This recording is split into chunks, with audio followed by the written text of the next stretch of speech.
si el freeway se detiene, tu buena actitud se mantiene. Con iRest Radio. Sé la diferencia.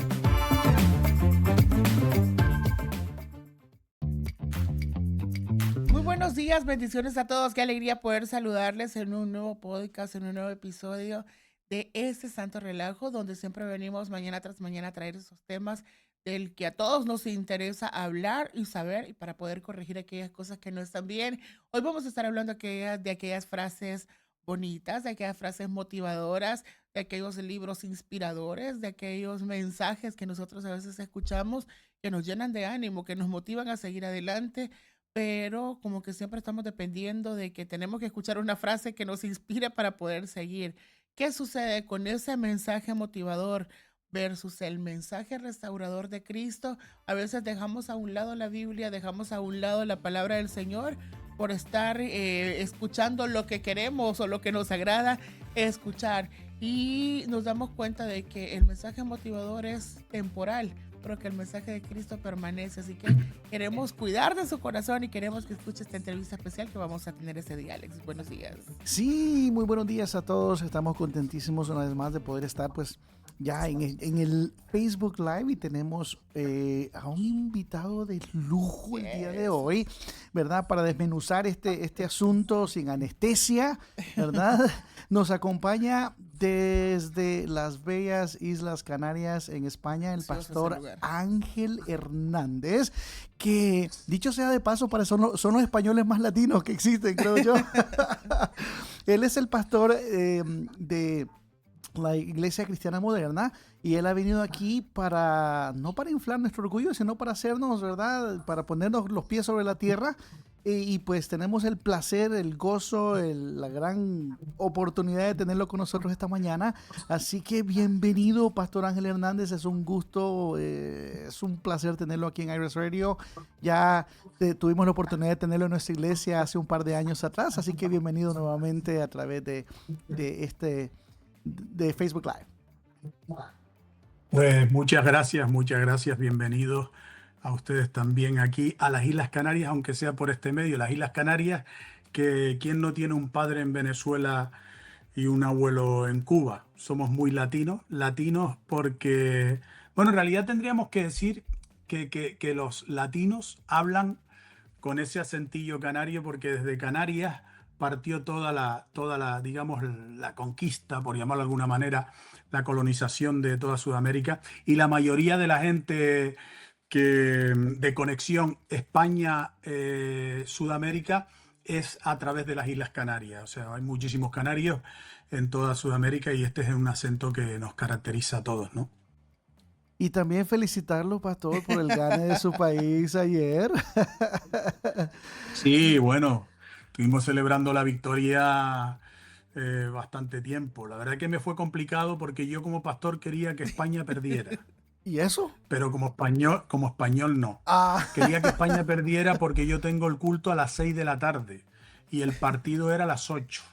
Y yo digo, a las 6 de la tarde no me va a venir aquí ni el gato porque esta gente pone el asadero desde las 5 de la tarde y no van a venir al culto ni en broma. Pero me sorprendieron. Además los animé muchísimo porque me puse la camisa de España, armé todo un show, puse árbitros en el culto, en la entrada, sacaban tarjetas rojas si no reías y armé un espectáculo de inicio que fue muy entusiasmador y al final vino bastante gente al culto. La verdad que me sorprendieron y después pudimos terminar el culto rapidito para poder ver el partido y celebrar, bueno, pues celebrar como otros han celebrado también otras victorias. Hoy ganamos nosotros, en el fútbol es así, y mañana ganan otros. Esa es la cosa del deporte, ¿no?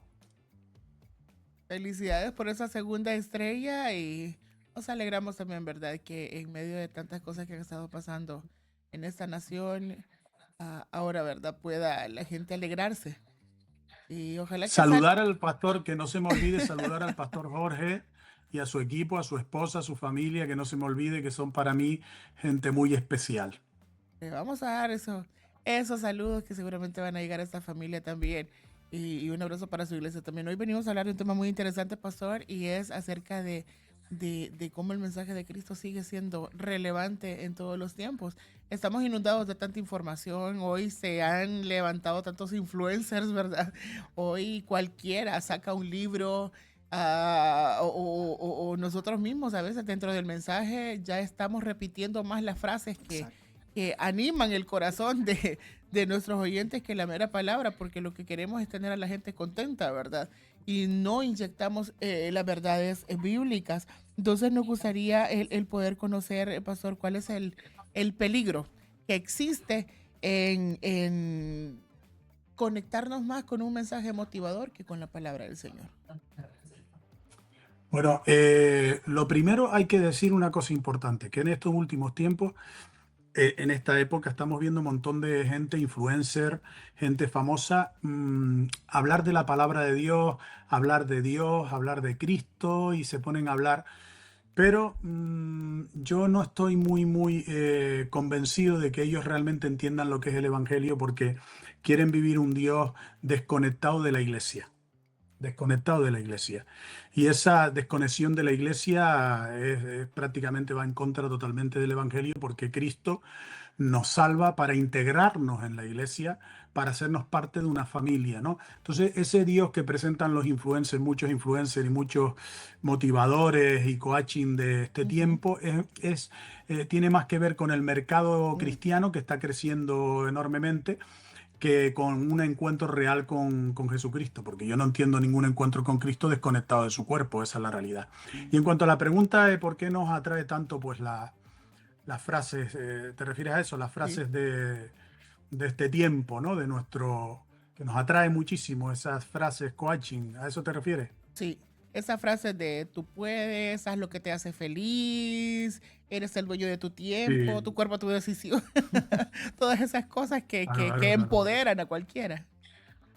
Claro, todo eso pues nos gusta porque nos hace sentirnos especiales a todos, nos hace sentirnos fuertes, capaces de muchas cosas. La verdad que nunca hemos oído jamás tantos mensajes como tú mencionas de cree en ti, eres suficiente, tú lo puedes todo, eres fantástico, extraordinario. Y sin embargo, nunca habíamos visto una crisis de salud mental como Es la cierto. actual.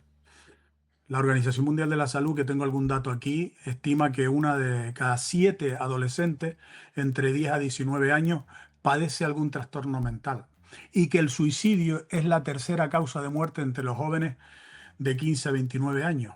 Si el quiérete a ti mismo pues funciona, y ese mensaje motivadores funciona, ¿por qué seguimos viendo tantos jóvenes deprimidos y tanta gente ansiosa y desesperada, ¿no?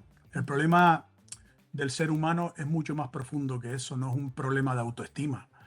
Ese no es el problema del ser humano. El problema del ser humano es que hay un vacío en su interior que solo lo puede llenar Cristo, y esa comunión con Él. Y ese vacío no se puede llenar de ninguna manera con motivaciones dirigidas al ego, al yo, al yo, al yo. No se puede llenar. El yo nunca podrá llenar un vacío que solo lo puede llenar Dios, ¿no?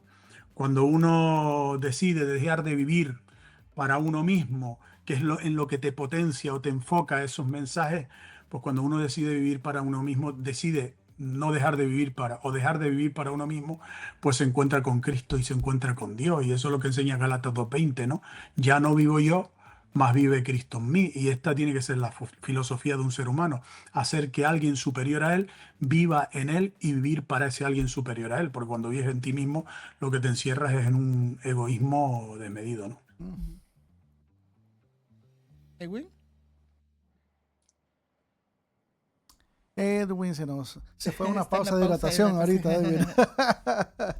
Bueno, siguiendo esa misma línea, pastor, ¿cuál cree que es la frase motivacional o de autoayuda que más daño le está haciendo hoy en día dentro de las iglesias? Porque como decía mi hermana Raque, se mueve mucho ese positivismo superficial.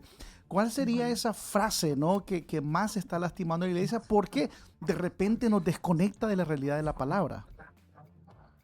Esa frase, sin lugar a dudas, es la frase de sigue tu corazón. Mm. Sigue tu corazón. Pero, ¿en qué se traduce esa frase sigue tu corazón? Se traduce en sigue tus pensamientos, tu mente, sigue lo que sientes y sigue tu conciencia. Y esta es la composición de un alma, porque la composición del alma, vivimos en un ser, somos un ser tricotonómico, un ser que nos componemos de alma, cuerpo y espíritu. Lo que pasa es que el espíritu, en los que no conocen a Cristo, está dormido, está como muerto, ¿no?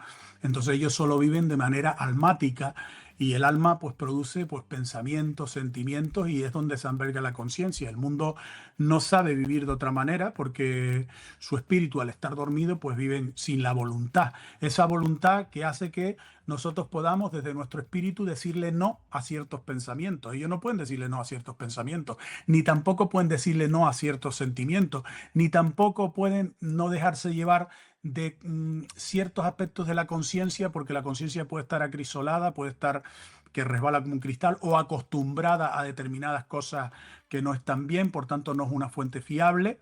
Y claro, combatir el corazón o frenar el corazón o controlar el corazón, controlar los pensamientos o los sentimientos o la propia conciencia es imposible si no hay una gente que pueda hacer eso, y esa gente es el espíritu del ser humano, que es lo que Cristo viene a despertar en la cruz, ¿no? La palabra del Señor en Jeremías 17:9 es clarísima. Ahí dice: engañoso del corazón más que todas las cosas, perverso, ¿quién lo conocerá? Por tanto, quien se deja llevar por sus pensamientos sin control, quien se deja llevar por sus sentimientos sin control, quien se deja llevar por su propia conciencia que no esté, digamos, filtrada por la palabra del Señor, pues automáticamente termina engañado y en muchas perversiones, ¿no? Sí, pastor, y otra de las cosas que estaba pensando es que como hoy en día escuchamos desde los púlpitos, de los altares, personas como cositas como decreta tu victoria, ¿no? Tú eres el rey de tu destino. Pastor, ¿en qué momento se volvió la teología en coaching? Porque parece que como que estamos confundiendo los términos y cómo regresamos a la pureza, ¿no? de la teología bíblica. Hombre, el bombardeo tan grande que estamos teniendo de los dioses del vientre, como enseña Filipenses 3:19, es tremendo. La satisfacción personal, el hedonismo, que es la búsqueda del placer constante y el bienestar, pues esa también, darle tanta importancia a lo terrenal, que es lo que enseña Filipenses 3:19, pues al final hace que nosotros destronemos a Cristo del corazón y entronemos pues a los dioses del vientre, ¿no?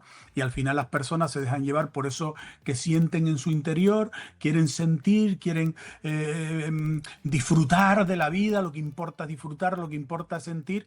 Y bueno, pues en la búsqueda de todo eso, pues terminas teniendo que entrenarte para poder disfrutar, entrenarte para la búsqueda del placer, y ahí entra el coaching, ¿no? Para que tengas más placer, pues haz esto, para que te vaya mejor tu bienestar, haz esto y tal. Pues todo ese tipo de cosas van en contra totalmente de lo que nos pide el Evangelio, porque el Evangelio es sufrimiento, es padecimiento, es lucha contra ti mismo, incluso contra sentimientos, pensamientos que tú tienes, y todo eso pues se choca frontalmente con la filosofía del hedonismo y las filosofías de este mundo. Por eso el humanismo, que está tomando una posición muy brutal a través de las redes sociales, y a través de los medios, porque no olvidemos que los medios de comunicación y las redes sociales también tienen una doctrina, como lo tiene la palabra, como lo tiene la iglesia, ¿no? Van adoctrinando a la gente en un pensamiento, y al final tú estás escuchando todo eso, y al final, sin darte cuenta, empiezas a hablar y a comunicarte y a desear lo que te han metido dentro de tu corazón, porque de la abundancia del corazón habla la boca, y la gente ve más TikTok que palabra de Dios, escuchan más a las redes sociales que al pastor, y eso al final, pues las ovejas, ¿dónde terminan? Pues donde las redes sociales quieren, y las redes sociales tristemente están dominadas por el enemigo, no por el Señor, aunque nosotros tratamos de que estar presentes en las redes sociales, el mundo es el que está dominando ahí, ¿no? Sí, encontramos otra frase bien común que tiene que ver con encuéntrate a ti mismo, ¿verdad? Vela por tu felicidad. Y eso a veces implica abandonar quizás la familia, o de repente quizás, esto, no estoy bien aquí, ¿verdad? Yo me voy. Y dejamos a veces algo que ya tiene muchos años de que nos está dando una estabilidad, y empezamos a abandonar, ese privilegio no lo quiero otro, ¿verdad? Porque y al final se pasó toda la vida queriendo encontrarse a sí mismo y no hizo nada. Pero el mensaje de Cristo es: niégate a ti mismo. El mensaje del mundo es: encuéntrate a ti mismo. O sea, ¿cómo lidiamos con estos dos temas? ¿Cómo de verdad yo encuentro satisfacción en lo que estoy haciendo? No satisfacción, sino que cómo encuentro esa paz que mi vida necesita al saber que aunque no estoy haciendo mi voluntad, la voluntad de Dios supera todo aquello que tenga que ver con pruebas, con cargas que a veces el ministerio trae. Pues negarse a uno mismo o amarse a uno mismo, ni lo uno ni lo otro. Ambas cosas tienen que complementarse sin exceso. El segundo mandamiento es claro, Mateo 22:39, amarás a tu prójimo como a ti mismo. No sé, es una medida que Cristo nos pone de amor, pero la gente ha pasado de amar a los demás a amarse a uno mismo. Hoy vemos un enfriamiento del amor, sobre todo del amor familiar, y eso es algo que está reflejado en la palabra del Señor tremendamente. O sea, en las propias familias, la gente, los chicos, los jóvenes, se aman más a sí mismos que a sus propios padres. La cantidad de gente que hay en los asilos, gente que han sido colocados allí porque ya no hay tiempo sino para ganar dinero y para el bienestar. Pues eso hace que podamos entender que la gente está concentrada en amarse a sí mismo de una manera pues desmedida, ¿no? Eso es lo que es el narcisismo del que habló Sigmund Freud y que él muy acertadamente pues lo definió como el amor invertido, ¿no? El amor invertido. Pero el verdadero amor en 1 Corintios 13 nos muestra que no tiene que ver nada con sentimientos ni tiene que ver con el dar. Amar es dar. Amar es dar. De tal manera amó Dios al mundo que dio a su Hijo. Amar es dar. Amar no tiene que ver con recibir ni tiene que ver con intercambiar. Amar es dar.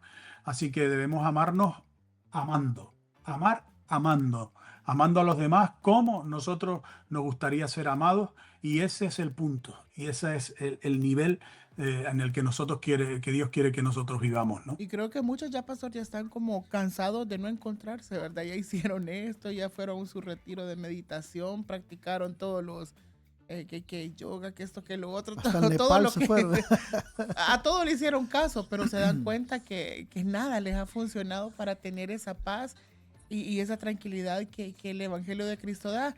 Y es bien raro pensar que por ejemplo, eso que vivimos los cristianos, ¿verdad? Que vamos a la vigilia, que después el ayuno, que nos toca hacer esto, que lo otro, parece ser cansado y a veces quizás lo es, pero hay un gozo y una tranquilidad, ¿verdad? Estar metidos en esos santos problemas porque sabemos que estamos obedeciendo. Entonces, para aquellos que saquen la lucha, pastor, de no querer meterse al río de Dios, ¿verdad? Porque les da miedo el quizás luchar con sus propias cargas, ¿qué mensaje podría tener para que empiecen a obedecer y a sentirse dichosos de estar en esas pruebas, en esas tribulaciones, porque Cristo toma control de todo? La oración, el ayuno, la asistencia a la iglesia, la fidelidad con nuestras ofrendas, todo eso tiene que ver con una sola cosa en la vida cristiana y es la disciplina. La disciplina. Cuando uno está haciendo esas cosas, no las está haciendo para adquirir lo que esa determinada cosa, como por ejemplo la oración, o ora uno y es para que Dios lo escuche sobre sus cosas o escuche sobre una intercesión. No es solamente eso. Es que cuando uno está realizando eso, está recitando una disciplina. ¿Y en qué está uno creciendo cuando uno se disciplina a realizar estos ejercicios espirituales? Pues se disciplina en el avance y el progreso de su propia vida. Está clarísimo que una persona que ora, que ayuna, que ofrenda, y que entra en estas disciplinas bíblicas, al final se convierte en una persona exitosa. ¿Por qué? Porque adquiere disciplina en todos los aspectos de su vida. Una persona que ha aprendido a ser fiel en la oración, y que está orando a un Dios que no ve, imagínate lo que puede hacer frente a una situación en la que ve. O sea, el grado de disciplina, de madurez que tiene frente a esas situaciones. Entonces nosotros, los cristianos, lo que estamos haciendo con todo lo que realizamos es alcanzar éxito personal en cuanto a la vida se refiere. Los creyentes somos personas de éxito porque somos personas disciplinadas en todas las artes del cristianismo, la oración, el ayuno, todo eso, que no tiene que ver solo con esas cosas, sino que tiene que ver con nosotros, con adquirir un carácter y una madurez que nos lleva a ser muchísimas mejores personas, ¿no? Sí, definitivamente, pastor. Una de las críticas que hace el proverbio es cuando dice simples hasta cuándo amarás la simpleza, ¿no? Y una de las cosas que me da mucha la atención es cómo a veces en la iglesia existe eso, porque a veces no sabemos notar la diferencia entre un mensaje que edifica el espíritu, ¿verdad? De verdad, y uno que solamente está acariciando el orgullo. Me gustaría esta mañana, pastor, que nos definiera eso. ¿Cuál es la diferencia entre un mensaje que verdaderamente edifica el alma, el ser, a un mensaje que solamente lo que está haciendo es alimentando los egos, alimentando el orgullo? ¿Cómo puede la iglesia hoy en día diferenciar ese mensaje? Pues es sencillo. Me acerca a Cristo, a su Mm, iglesia, a servirle, a sacrificar lo que soy o lo que tengo por Él, ¿no? A su obra, me acerca o no me acerca. Esa es la gran pregunta. Y si es que no me acerca, pues no es un mensaje bíblico, no es un mensaje que nos conviene. Y no vale un mm, sermón neutro en el que pues no te acerca a Cristo, pero tampoco te aleja de Él, ¿no? O sea, no, porque aquello que no te acerca a Cristo te está alejando de Él. correcto. Esa es la realidad. La vida cristiana tiene que estar centrada en acercar a la gente al Señor. Y un sermón no tiene, los pastores no tenemos que predicar sermones que animen a las personas, tenemos que predicar sermones que cambien el corazón de las personas. La gente le gusta escuchar sermones que les animen porque vienen al culto con sus desánimos y con sus cosas y pretenden recibir, viven en la inmediatez. Mm, Viven en el carpe diem, en el hoy, en el ahora. No son capaces de entender que la palabra viene como una semilla que es sembrada en nuestro corazón, como una medicina que nosotros nos tomamos y que después produce una transformación. Los pastores predicamos para cambiar los corazones, no para animar a la gente. Hay sermones que desaniman, pero que cambian el corazón. Y hay sermones que animan, pero que no cambian el corazón. Nosotros siempre tenemos que buscar los sermones que nos confrontan, que confrontan nuestra vida, ¿no? Que no acarician nuestro orgullo, nuestro yo, sino que lo confrontan, porque es la confrontación donde está el cambio, ¿no? Sí, pero algunos quisieran entender más ese tema de por qué la cruz pesa, por qué seguir este camino es tan difícil, por qué, ¿verdad? Quizás ellos escucharon de que Señor es mi pastor, nada me faltará, ¿verdad? O que Dios es bueno. Escucharon quizás solo esas cosas que atraen para poder estar, pero ya estando en el camino, ven o se dan cuenta de que hay un evangelio que confronta, un evangelio que a veces no nos gusta escuchar porque nos hace, ¿verdad?, entender qué hay dentro de nosotros, por qué el Evangelio es así y para qué sirve esa manera en la que Dios quiere transformar nuestro corazón, pasándonos quizás por un fuego o pasándonos por un desierto. Porque el Evangelio está dirigido a la transformación del interior del ser humano. El Evangelio no está dirigido a la transformación externa del ser humano. ujú, correcto. La transformación externa del ser humano viene por la transformación interna del ser humano. Es cuando el ser humano cambia dentro que las cosas a su alrededor cambian. Lo dice la propia escritura, de la abundancia del corazón a la boca. Si tú por dentro estás podrido, pues al final vas a podrir todo lo que está fuera.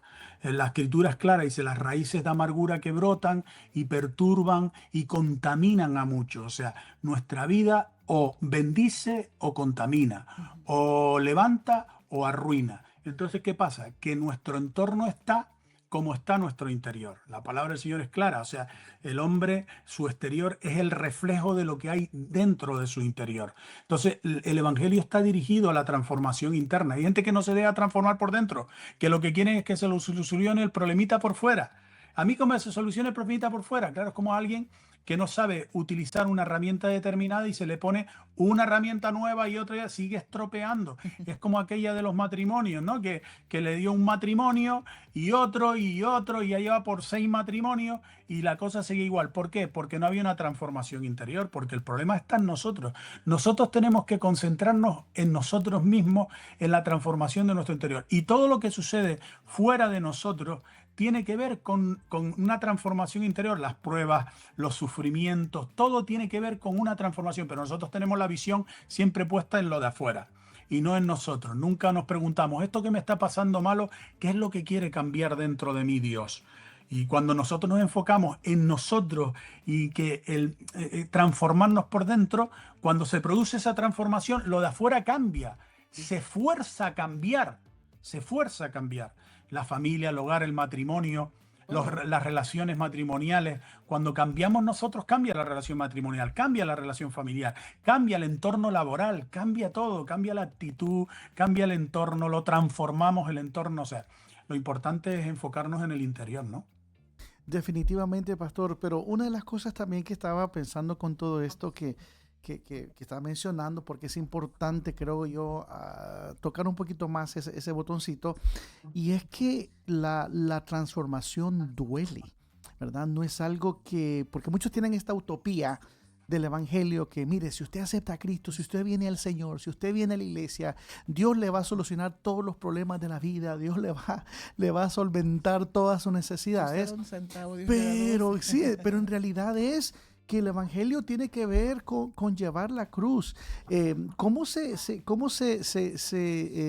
interpreta de la mejor manera este caminar, esta jornada que todos llevamos? ¿De qué manera le podemos decir a las personas allá afuera que tienen este pensamiento utópico, ¿no? de utopía, de que en realidad nos va a costar, que la cruz es en realidad el instrumento que Dios usa para formarnos?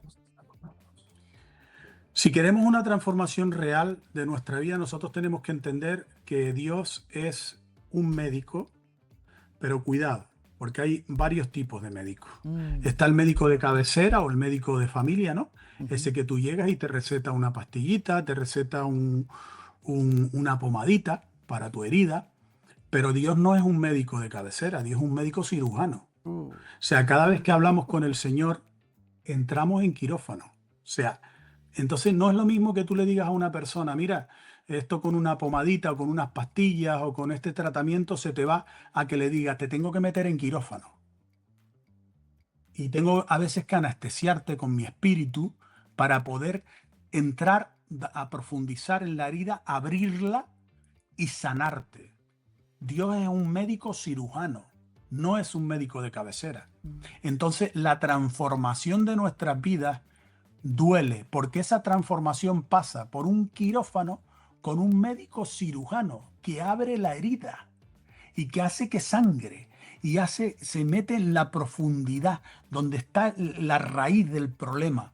Y eso a nosotros no nos gusta. Nosotros preferimos una pomadita, una cremita y una pastillita para aliviar el dolor. Sí, casi siempre estamos buscando esas cositas que... Lo fácil, ¿no? Fáciles o rápidas. Y también pues lo hemos visto en muchos libros de autoayuda, o podcast, o material de autoayuda que todo lo resumen o lo dicen, cambia de mentalidad. Pero el mensaje del evangelio que Cristo da quizás se lleva, o es un proceso más largo, un proceso quizás, ¿verdad?, donde se ponen a prueba otras cosas. Y nos gustaría poder también tener ese mensaje para aquellos que en verdad ya andan desesperados. Hay gente que la está pasando muy, pero muy mal y están en una situación muy complicada. Y quizás a veces nosotros podemos caer en ese error de darle esa frasecita, ¿verdad? O esas cosas, o esa curita que solo va a sanar lo que se ve. Pero, ¿qué es lo que hace ese evangelio de Cristo, pastor, para aquellos que ya están cansados de tener quizás una gran temporada de prueba, de estarla pasando en ese momento tan difícil? Que nosotros conocemos el evangelio de la bendición. La gente conoce muy bien el evangelio de la bendición. El evangelio de la bendición, el evangelio, ¿qué tengo que hacer para ser bendecido? Pues esto y aquello y lo otro, y eso no lo sabemos de memoria. El evangelio de la bendición, hay que orar, todo ese evangelio lo conocemos perfectamente. Cualquier cristiano que tú le preguntes, el evangelio de la bendición lo conoce. Pero el evangelio del sufrimiento, es un evangelio en este tiempo súper desconocido. De hecho, es un evangelio del que se predica muy poco. Y el evangelio del sufrimiento es ese evangelio que no es que te motive a vivir masoquistamente, no es el evangelio del dolor, ¿no? Porque los cristianos conocen el sufrimiento, lo conocen, pero no conocen el evangelio del sufrimiento. Mm. El evangelio del sufrimiento es el mensaje que trata Dios de transmitir a través de los dolores y los sufrimientos que padecemos. Entonces, eso de soportar, de sufrir, de padecer, es parte del evangelio y tiene un fin y un propósito en nuestra vida. Y ese propósito de nuestra vida lo que nosotros tenemos que tener claro, y ese es el evangelio del sufrimiento. Por tanto, nosotros tenemos que aprender más sobre el evangelio del sufrimiento que sobre el evangelio de las bendiciones, porque vivimos en una era donde se sufre más, se llora más de lo que se ríe. Por tanto, tenemos que aprender a vivir en el evangelio del sufrimiento. ¿Qué le diría yo a esas personas que están sufriendo? Pues que traten de descubrir el propósito de ese sufrimiento.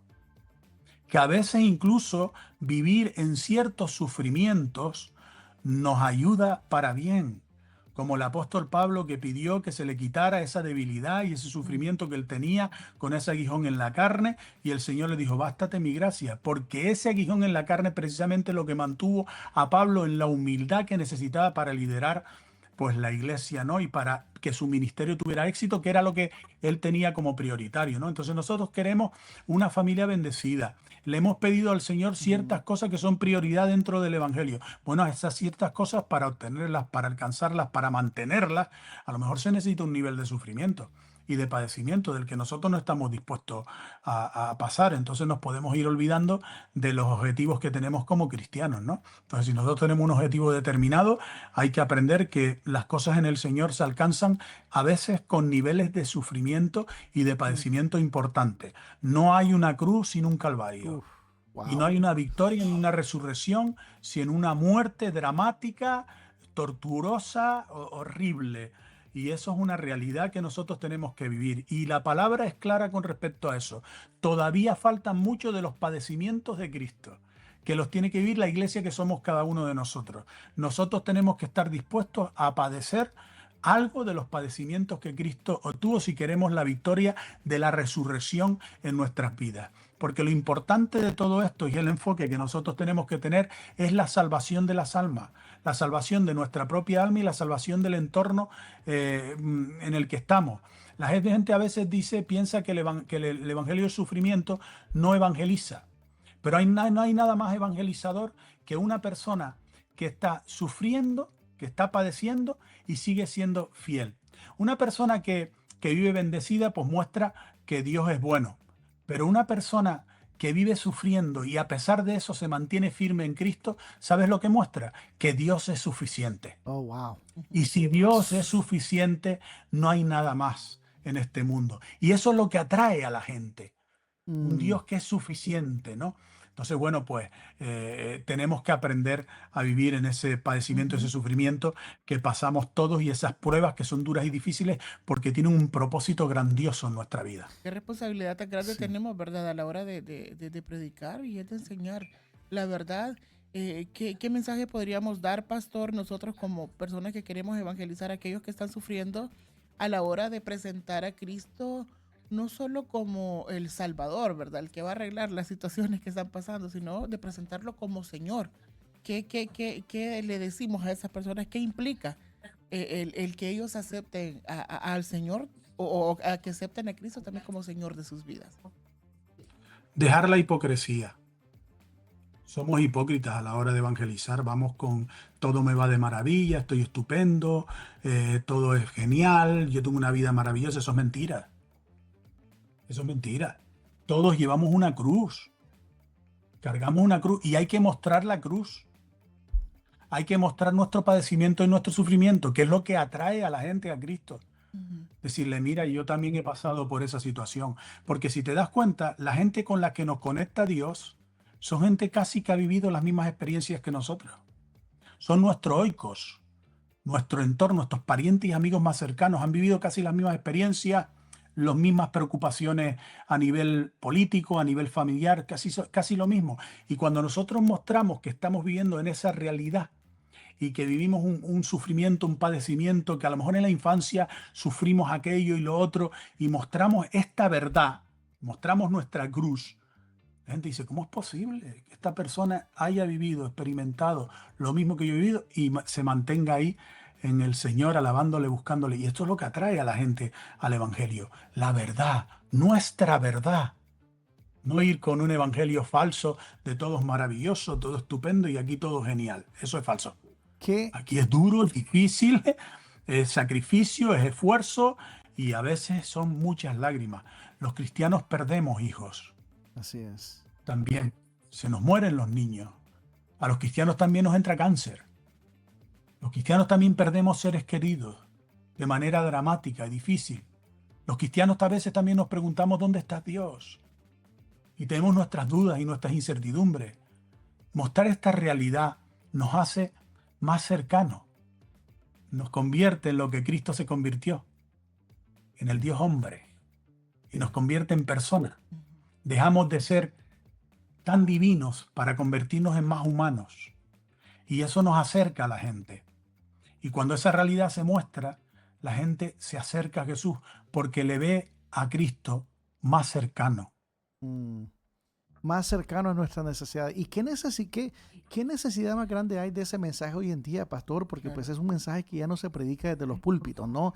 No sé cuál es la experiencia en España, porque aunque sé que para ustedes es bastante difícil porque el porcentaje de cristianismo allá es bastante pequeño. Me imagino que debe ser bastante difícil la predicación del evangelio, pero puedo hablar por nuestro país acá. Acá existe un Jesús cultural. Se presenta un Jesús muy cultural, así muy chévere, muy hippie. De repente como que hay muchas iglesias donde quizás por miedo a que la gente se vaya a la iglesia no se presenta ese mensaje. Entonces mi pregunta sería, hablando de todo esto que estamos hablando ahorita esta mañana, ¿cuál es el peligro, pastor, de presentar a un Jesús hippie?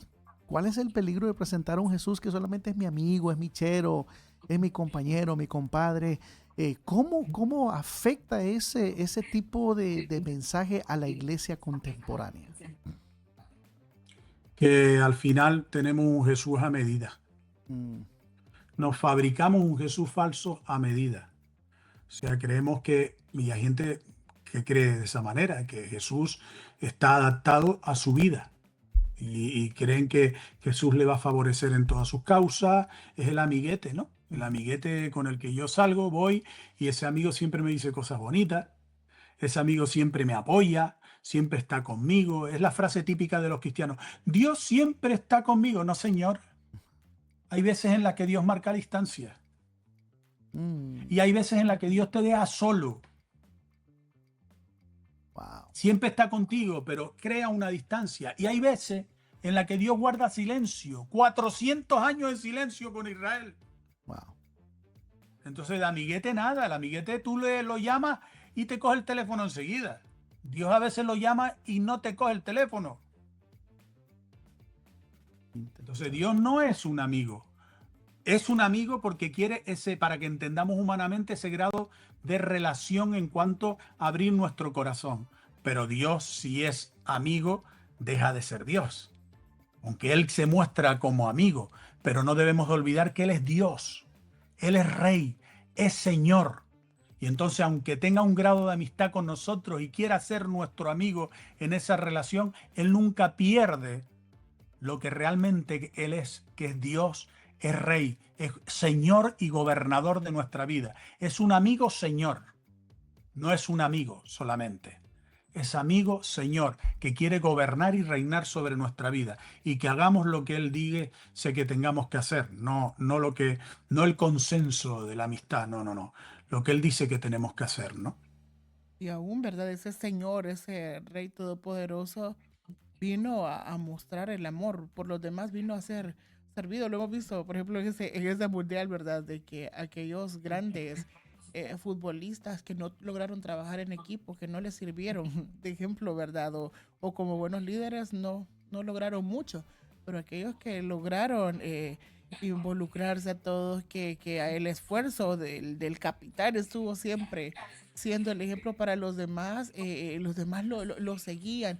Ahora hablemos de quizás las películas, los comerciales, todo habla de quizás emocionarnos solo por nosotros mismos, de sentirnos bien nosotros, de velar por nuestra felicidad, de luchar por nuestros sueños, pero el mensaje de Cristo es de que sirvamos, que seamos de bendición a otros, que velemos por nuestra familia, porque Jesús quiere que sepamos que el amor servicial es el que va a traer esa paz y satisfacción a nuestro corazón de que estamos haciendo algo productivo y que también dentro del servicio vamos a encontrar obediencia y bendición, pastor.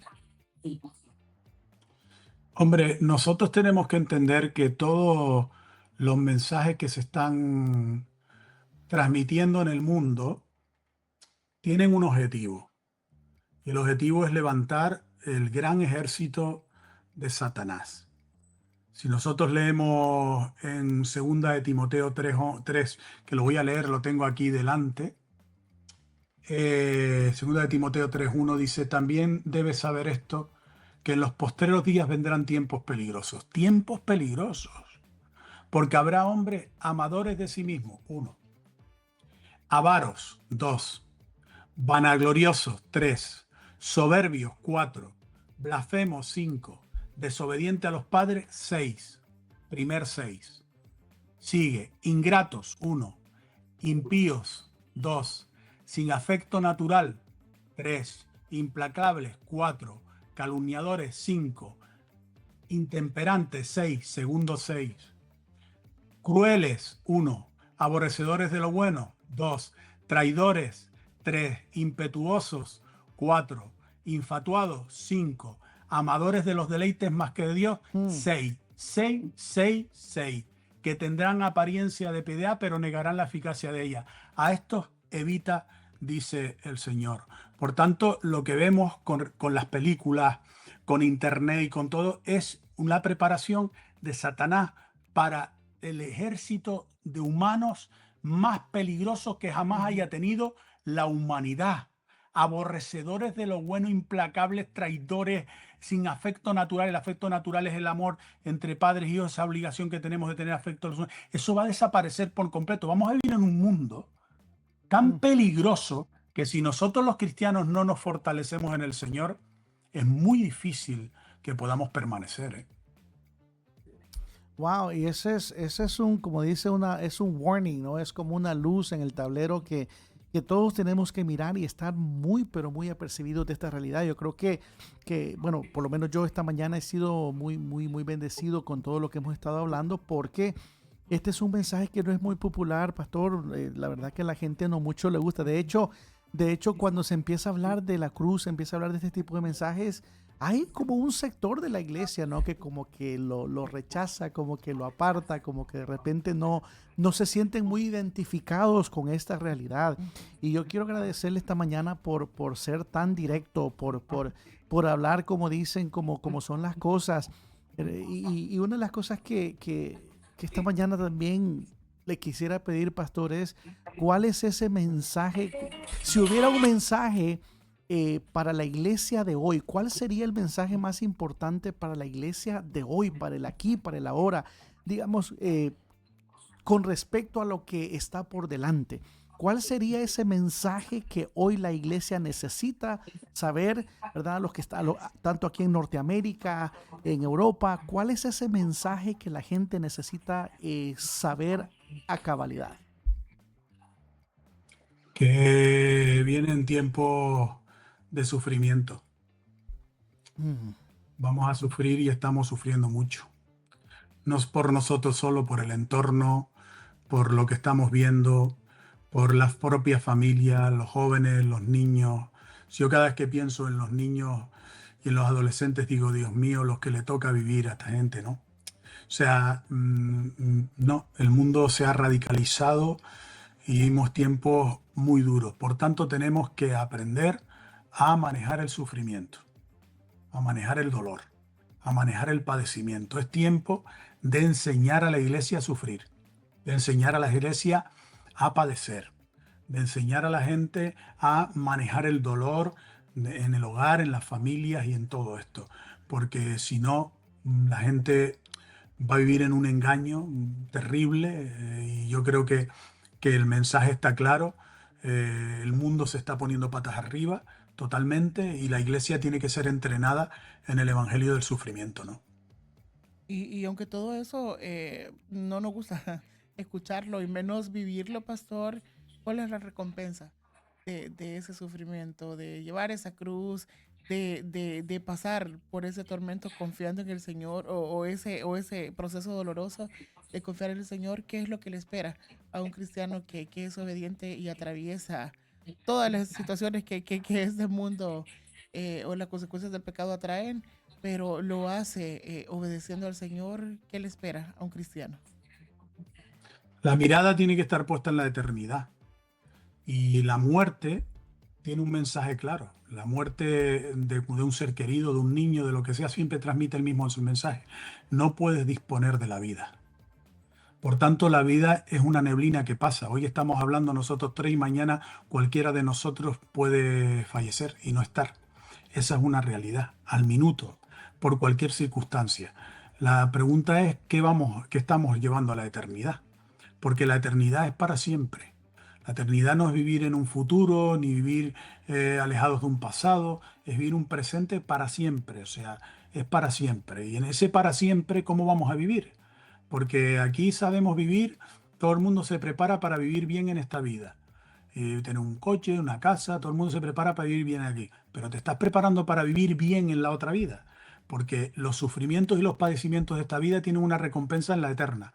Y todo lo que nosotros como cristianos por el sufrimiento y el padecimiento no lo recibimos como recompensa en esta vida, porque nos lo está reservado para la eterna. Yo prefiero que todo se reserve para la eterna, y que por aquí pase los años que me quede de vida, sufrimiento, padecimiento, sin recibir recompensa, no me importa, porque yo sé que la voy a recibir en la eternidad, y la eternidad es para siempre. Cuando ponemos nuestra mirada en la eternidad, toda nuestra vida tiene un sentido grande y especial. El hedonismo, la búsqueda del placer, la búsqueda del bienestar, todo eso tiene su mirada puesta en la tierra, en este mundo. Nosotros tenemos que tener puesta nuestra mirada en los cielos, y cuando ponemos nuestra mirada en los cielos, todo recobra un sentido, porque todo lo que Dios hace en nuestra vida está enfocado hacia la eternidad, no está enfocado hacia ahora. Dios no quiere que vivamos en esta vida con dos pies. A Él no le importa eso. A Él le da igual si pasamos por esta vida con un pie cojo o sin un ojo. Da igual, eso no importa, eso no es lo importante. Lo importante es la vida eterna, que cuando lleguemos a la eternidad nosotros recibamos las recompensas por este padecimiento que hemos tenido en esta tierra. De eso se trata. Así es, pastor. Y bueno, es que el tema se puso tan bueno que se nos pasó un poquito también, pastor, felicitarle de una manera muy, muy especial. Seguimos sus redes sociales y conocemos sobre la obra social que su iglesia hace en las Islas Canarias.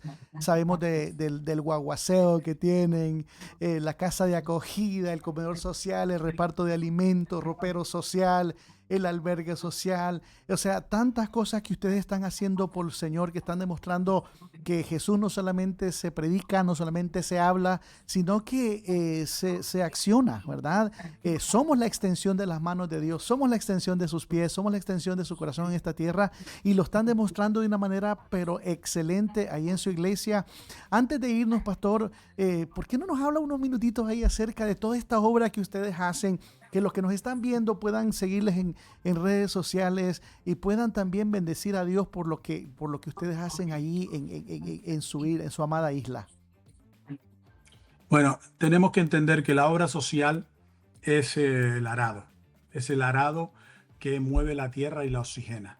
La tierra, la semilla cae en tierra dura y no fructifica, ¿no? El corazón endurecido no fructifica. Por tanto, hay que ablandar ese corazón. Y el corazón se ablanda por medio del amor, de la muestra de amor, de las obras, ¿no? De nuestra justicia. La palabra del Señor Isaías dice con claridad que vaya vuestra justicia por delante y la gloria del Señor la retaguardia. Nosotros invertimos eso, ponemos la gloria del Señor por delante y creemos que la gloria de Dios va a transformar a la gente, los milagros, las cosas. No. Lo que transforma a la gente es la justicia social, la obra, la labor, el amor por el otro, ¿no? Entonces nosotros tenemos compañeros de trabajo que están padeciendo situaciones económicas y nosotros tenemos gestos de amor con ese compañero de trabajo o gestos de amor con las personas que tenemos a el vecino al lado, le ayudamos con una compra, ¿no? Y eso se le ablanda el corazón. Después automáticamente no puede venirse en contra del mensaje que tú le puedas transmitir del Evangelio, porque la tierra está blandita. Entonces lo que necesitamos es ablandar la tierra. España es un lugar duro, lo llaman el cementerio de los predicadores y tantísimas cosas así. Nosotros, sin embargo, en Fuerteventura, a lo largo de estos 30 años que cumplimos este año, más de 20.000 personas han venido a los pies de Cristo. Nos ha costado muchísimo conservar el fruto, ¿no? Pero esa es la realidad, que están censados esa cantidad de gente que ha entregado su vida a Cristo. Nosotros estamos recibiendo más o menos unas 60 personas al mes de conversiones. Pero todo esto no ha venido por medio de la obra social, porque lo que viene por los panes y los peces se va de la misma manera. No son los panes y los peces lo que evangelizan, lo único que evangeliza es el Evangelio. Pero es cierto que los panes y los peces ablandan el corazón y dicen cosas a la gente como esta: mira, yo no sé lo que creen, pero mira lo que hacen. Nosotros hacemos cosas que la justicia nuestra va mucho más allá que la justicia del mundo. O sea, nosotros estamos dispuestos como cristianos a hacer cosas que ya el mundo no está dispuesto a hacer. Por eso nosotros como iglesia aquí estamos recibiendo lo inservible, lo que nadie quiere. Estamos en el submundo. Los vagabundos, la gente que despreciable, la gente que nadie quiere, eso es lo que nosotros estamos recibiendo. Entonces, eso muestra un amor grandísimo y muestra pues un evangelio silencioso, que es el evangelio real, el evangelio silencioso, el evangelio que penetra dentro del corazón de una manera silenciosa, sin palabras, y hace que las personas se preparen para recibir la semilla del Evangelio. Entonces, la labor social que realizamos, sí, tenemos muchas cosas y muchos otros proyectos más que estamos realizando. Es muchísima labor social la que hacemos, en cualquier necesidad estamos metidos. Y bueno, yo no consigo una iglesia de otra manera, ¿no? Sé que ustedes también ahí hacen una labor social extraordinaria, es un gran trabajo social. Jorge tiene un corazón por la gente, por el amor a las personas que viven en la calle, por los extranjeros, por las personas que sufren, y eso eso se ve en el fruto de almas que Dios entrega, ¿no? Que al final es una recompensa a todo ese trabajo grande que hacemos de amor, ¿no? Y ese es el mensaje que nos ha inspirado a muchas personas que seguimos, ¿verdad?